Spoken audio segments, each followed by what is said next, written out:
Hey nerds, Farmer Jesse here. Welcome to Growers Daily, your daily dose of ecological farming insight. It is Tuesday, February 17th, 2026, and today we're getting hyped for foraging season. We'll talk about what 2025 taught me for 2026, and we'll discuss one of the most important family tools in the market garden, the rake. No, seriously, rakes rule.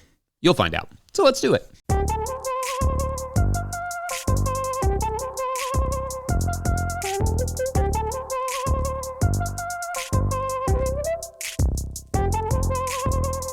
All right, everyone, welcome to Tilth Tuesday, your weekly reminder that you can get living soil compost and potting mixes from the Bonafide nerds over there at Tilth Soil. Check out Nathan on the Composter Podcast, Season 4, Episode 3, or head to tilthsoil.com to learn more. I hope the week has begun in the way that you hoped. I hope your great backyard bird count went well as well. I got a few more birds yesterday with the red-shouldered hawk being the standout. Not seen that one before, but heard it twice yesterday, so that's super cool. Did not get any good photos of it, or really anything else beyond a little cardinal in the fog, but hopefully some of you did. It is supposed to hit almost 70 degrees over the next few days, which is a lot of degrees for February. It's like 21 of them in Celsius.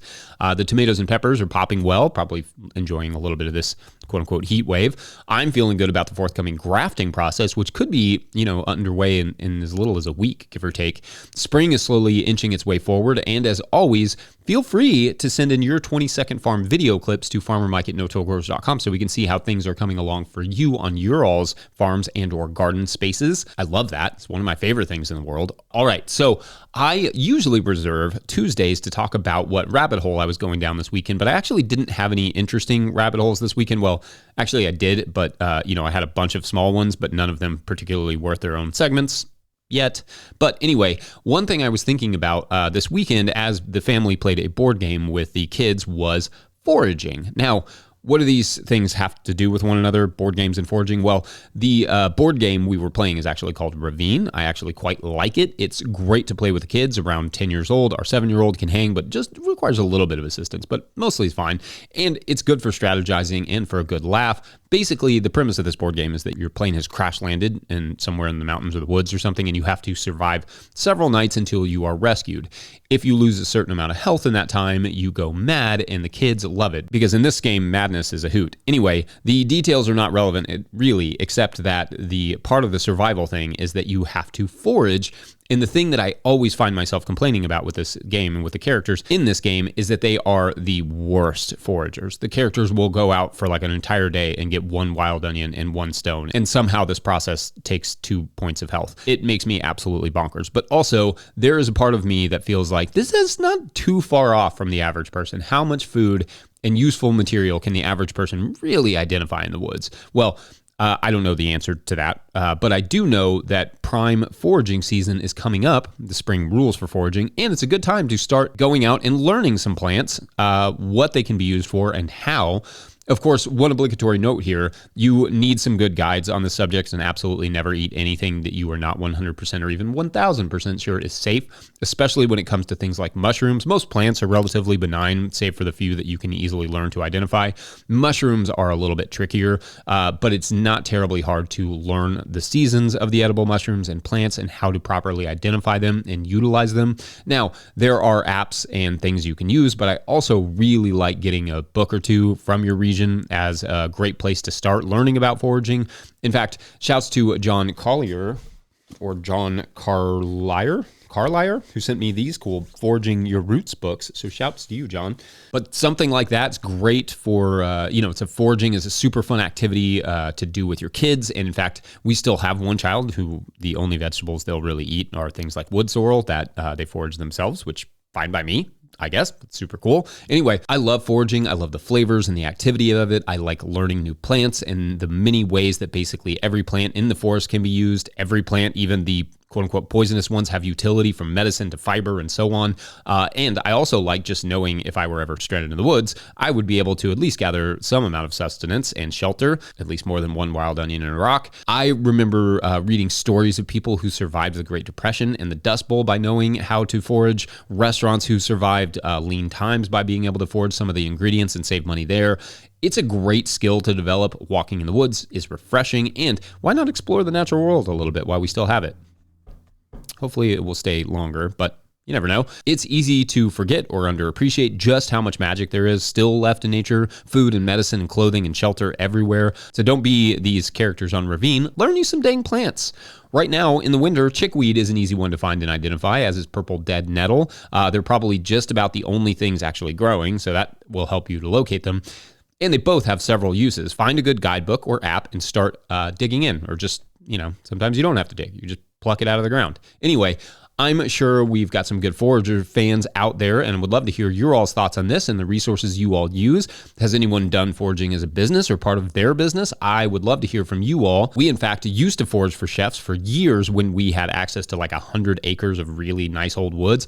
I don't think we ever really charged enough for that amount of work, but it was fun to do. So yeah, let us know your thoughts. Otherwise, we're going to take a quick break. And when we come back, lessons from a year gone by. Be right back to 2025.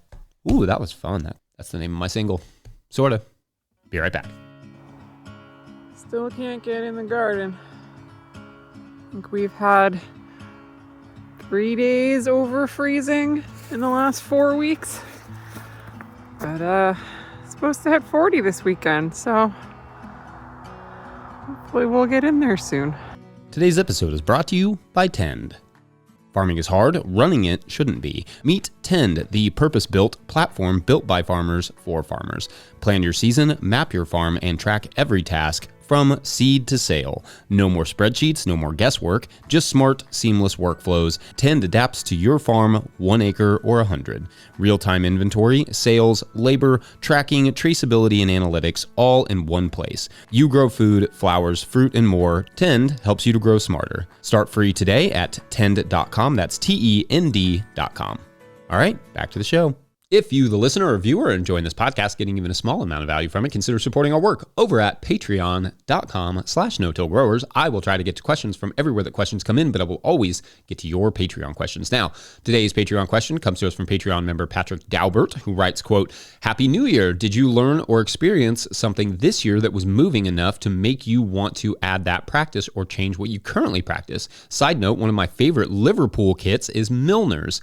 Glad the Seagulls have one now, too," end quote. All right, so first of all, James Milner is such a legend, and he has been in the Premier League since like 2002 at 16 years old, which is quite unheard of, and he's still going, and frankly, still quite lethal. He almost had a really spectacular goal versus Villa last week. So anyway, love that guy, love that longevity. I'll have what he's having. Big fan. Let's go Seagulls.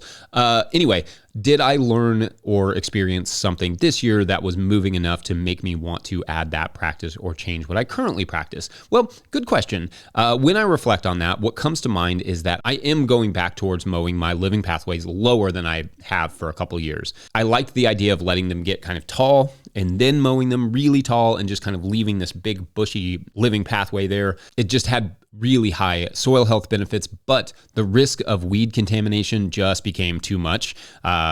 We would get a lot of weed spillage. Speaking of chickweed and purple nettle and that sort of stuff growing into the beds in the spring, and that caused lots of issues. The grasses have not so much been an issue, but those other little weeds have been more problematic. So yeah, back to treating them more like a lawn, I guess, or at least closer to that, but still mowed as high as my little mower will let me, which I think is like 4 to 6 inches high. I'm not sure if this one fits, but I was also heartened by my TEF trials, so I look forward to playing around more with this like sort of summer cover crop and seeing where I can get that crop to fit in and where it may cover some soil for me, where it won't compete too much or have enough time to go to seed. I think I went a little overboard last year, assuming it would be fine with the okra, but both crops seem to suffer a little bit in our drought there in the middle of the season. Also, the milpa patch, that is another thing I really, really was heartened by this year and really, really want to explore more. It was so much fun. I'm going to keep playing around with that a lot this year. I think my timing of the plantings was okay, just in terms of how and when I planted things. It was really just weed management that needed some work because there wasn't like an established mulch in that area, and there won't be the one this year either, but there will be a little bit of crimson clover cover crop. That should, feed the whole thing nicely. I just wanted to hang out with that patch like all day long. Just hang out with it. I feel like that's kind of what agriculture should always feel like. I just abundant and tall and shady and, green. Loved it. I also really liked the Sumi Soaker irrigation setup this past year that Diego Footer sent me from Modern Grower to trial. I plan to integrate that system more into the farm this upcoming season. In fact, I liked it so much. I just need a version that will work with our tomatoes.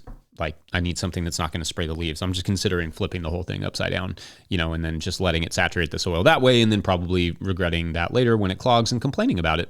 That'll be fun. I'm excited to just produce a little more food also this year.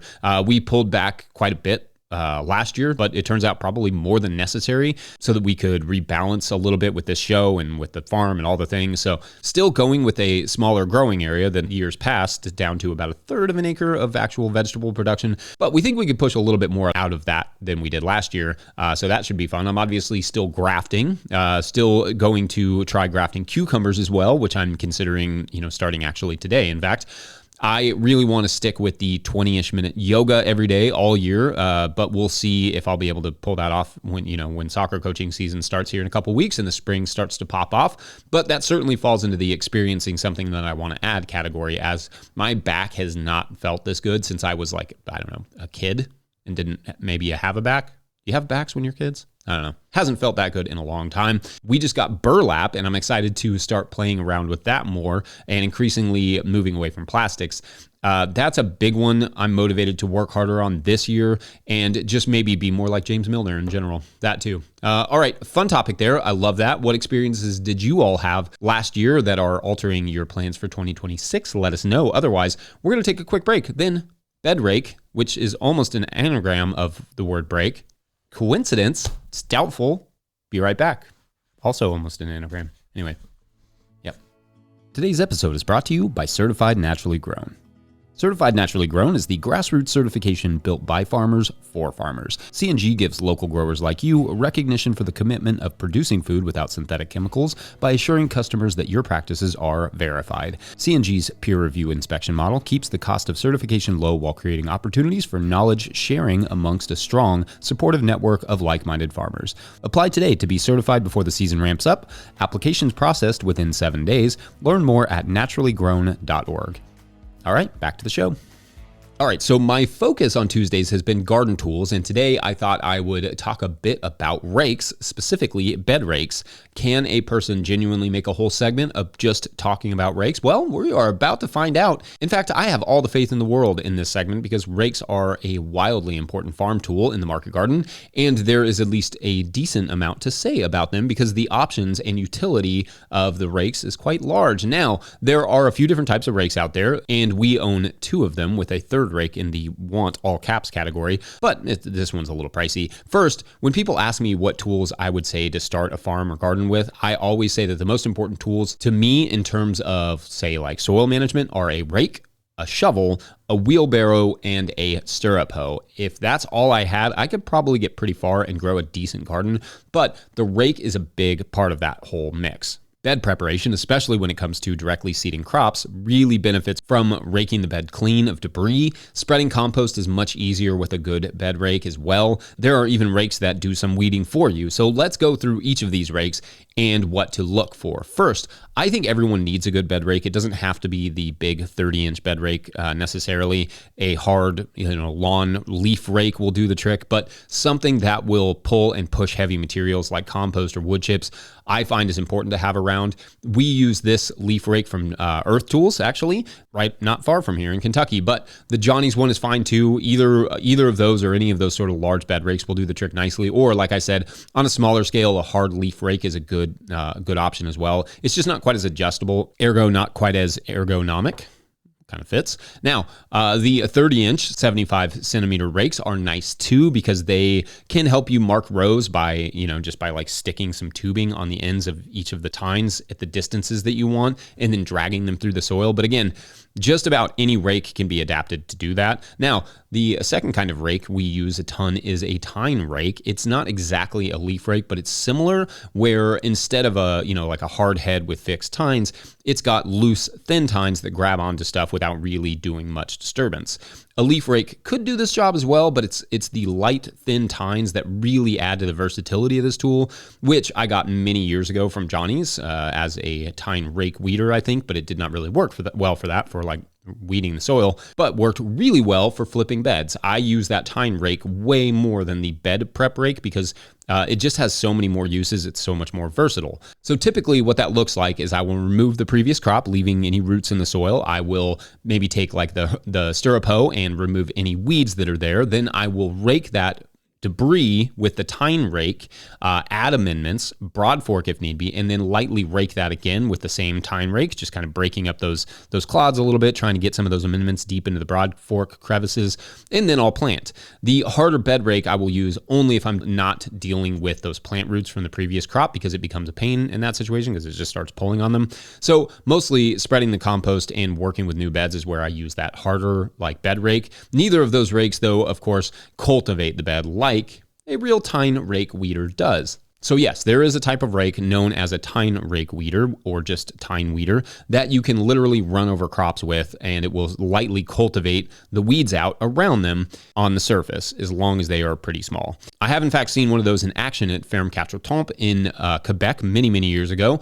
The brand being the Too Bad Cats brand, but I think there are several now on the market. And I will say they are a little pricey for me, but for certain crops could come in quite handy as a small scale alternative, perhaps to some cultivation like finger weeders, and certainly to cultivation in general. Will these tine rake weeders pull up the transplants? Sure, maybe a little bit, but not once those transplants are well established, and not so long as you time it all very well. Like you wouldn't want to immediately you run that over a bed that has just been transplanted. So for that type of rake, the idea is to transplant or sow, the crop, wait until it's at a relatively advanced stage, and then literally just run the dang bed over with the tine rake weeder, pressed into the ground so it can kill newly germinating weeds, kind of lightly cultivating the surface. Newly being the key word there. It ain't going to do much for older weeds in the same way it's not going to do much to harm your established crop. Anyway, I love me some rakes. Underrated garden tool for sure. Let me know your thoughts, favorite rakes, favorite uses, all that stuff. Otherwise, Tilth Tuesday, I think we're done here. Don't forget, No-Till Growers is officially a nonprofit 501c3, so donations are tax deductible and greatly appreciated. Please make sure to like and subscribe and or follow wherever you're getting this podcast. That is an easy way to help us out as well. Enormous thank you to all of our show sponsors. And if you'd ever like to sponsor the show, you can reach out to Farmer Michelle at notillgrowers.com. Huge shouts to Willie Breeding for the theme music, Mike Hilbert for the production help and editing, and my wife Hannah for absolutely everything in the world. Also, shouts to Epidemic Sound for the background music that you can hear.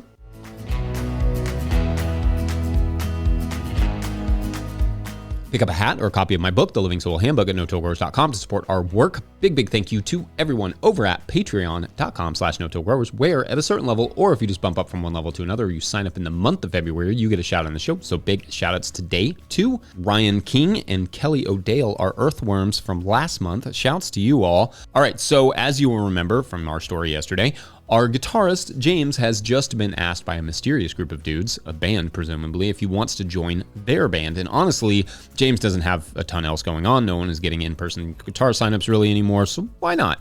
But also, James is no dummy. So he decides to, give them a tentative yes, but he wants to first do a rehearsal, get to hear their music a little bit, and see how they jive.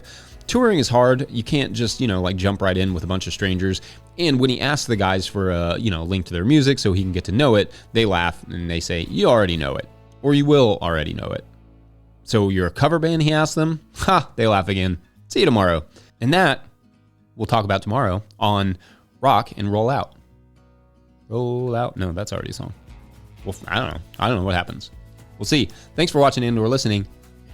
We'll see you tomorrow.